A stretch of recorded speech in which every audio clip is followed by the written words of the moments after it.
రాష్ట్రంలో అసలు తెలుగుదేశం పార్టీ అంటేనే దాని పేరే మార్చేసేటువంటి పరిస్థితి ఏర్పడింది.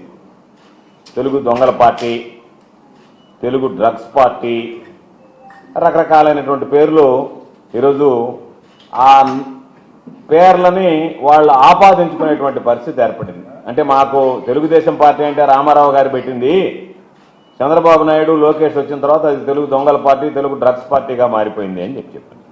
అసలు ఆశ్చర్యకరమైనటువంటి విషయం ఏంటంటే వ్యవస్థ కూటమి ప్రభుత్వం వచ్చిన తర్వాత వ్యవస్థలని తారుమారు చేస్తారా ఇంత దారుణంగా, ఈ విధంగా దోషులను తప్పిస్తారా అనేటువంటిది ఒక్కసారి చూడాలి.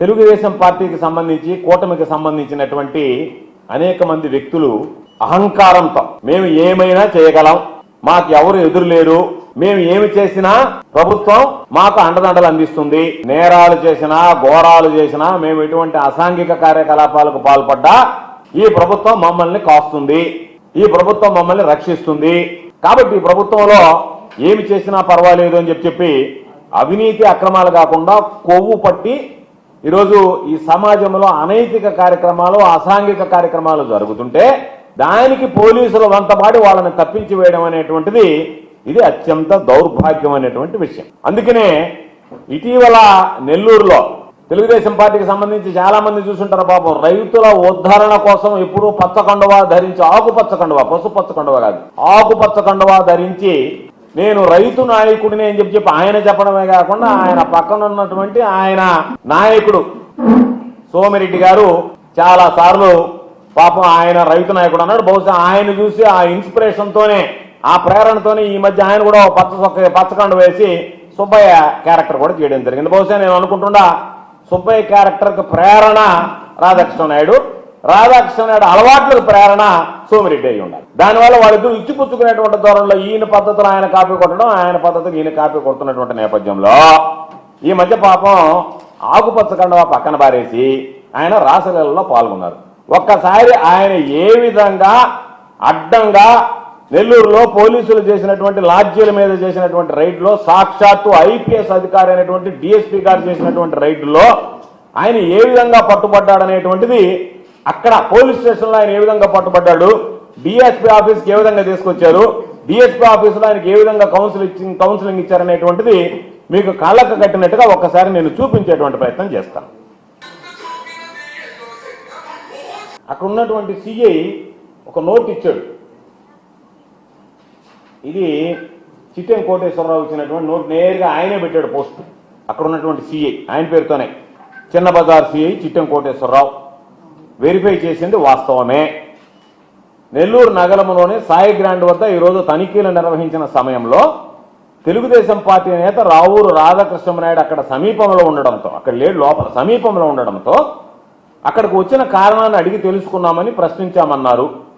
విచారించి హాస్పిటల్ పని మీద అక్కడికి వచ్చినట్టు ఆయన తెలియజేయడంతో పాటు పూర్తి స్థాయిలో వెరిఫై చేశామని చిన్న బజార్ సిఐ చిట్టెం కోటేశ్వరరావు తెలియజేశారు. విచారించిన తర్వాత హాస్పిటల్కి వచ్చినట్టు తేలడంతో పంపించి వేయడం జరిగిందన్నారు. హాస్పిటల్కి వచ్చిన తర్వాత విచారించి పంపించేశామని చెప్పారు.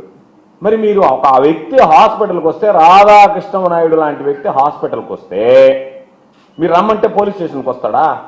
మీరు రమ్మంటే కాళ్ళు చేతులు ముడుచుకున్నట్టు కూర్చుంటాడా? మీరు కౌన్సిలింగ్ చెప్తుంటే తల ఊపుతాడా? తల పైకెత్తకుండా తలదించుకుంటాడా? ఎప్పుడైతే తప్పు పనులు చేశాడో మొహానికి మాస్క్ చేసుకుని తలదించుకునే పని చేశాడు కాబట్టి తలదించుకుంటే పోలీసు వ్యవస్థకి ఇంతకన్నా సిగ్గు చేయటం అనేటువంటి విషయం మరొకటి ఉంటుందా?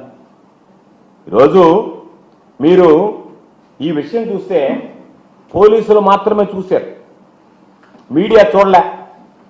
దానికి సంబంధించినటువంటి దాంట్లో ఒక వ్యక్తిని మీరు తీసుకువెళితే ఆ వ్యక్తి తాను తప్పు చేయకపోతే పోలీస్ స్టేషన్లో ఎవడైనా సరే, అనామకుడైనా సరే, అనాథైనా సరే, ఆ విధంగా మీ ముందు చేతులు కాళ్ళు ముడుచుకొని తల చూసుకొని తల ఎత్తకుండా తప్పు చేశాడు కాబట్టి మాస్క్ కట్టుకొని కూర్చుంటే ఆ వ్యక్తిని రక్షించడానికి మీరు మాట్లాడకుండా ఉన్నా బాగుండేది, వదిలేసినా బాగుండేది.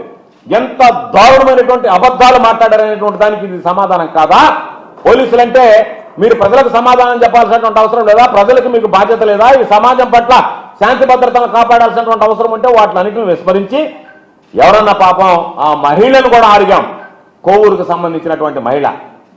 ఈరోజు మీరు అటువంటి మహిళను తీసుకొచ్చి పాపం అక్కడ ఇబ్బందులు పెడితే నేను అనుకున్నా ఒకవేళ ఇటువంటి కొవ్వు పట్టినటువంటి వాడిని వదిలేసాం, దాంతో పాటు ఆమె ఏదన్నా కూరగాయలకు వచ్చింది కాబట్టి ఆమెను కూడా వదిలేసామని చెప్తే బాగుండేది. కానీ మీరు అమాయకులని విద్యార్థులని ఇరికించి మీ పబ్లిసిటీ కోసం వీళ్ళందరినీ తీసుకొచ్చి కూర్చోబెట్టి ఆహా బ్రహ్మాండంగా చేసింది డిఎస్పీ గారు అనిపించుకోవాలనేటువంటి తాపత్రయంతో అసలైనటువంటి దోషులను వదిలిపెడతారా? సమాజం ఇటువంటి వాటిని హర్షిస్తుందా? గుండె సమస్యలకు ప్రతి సెకను విలువైనది.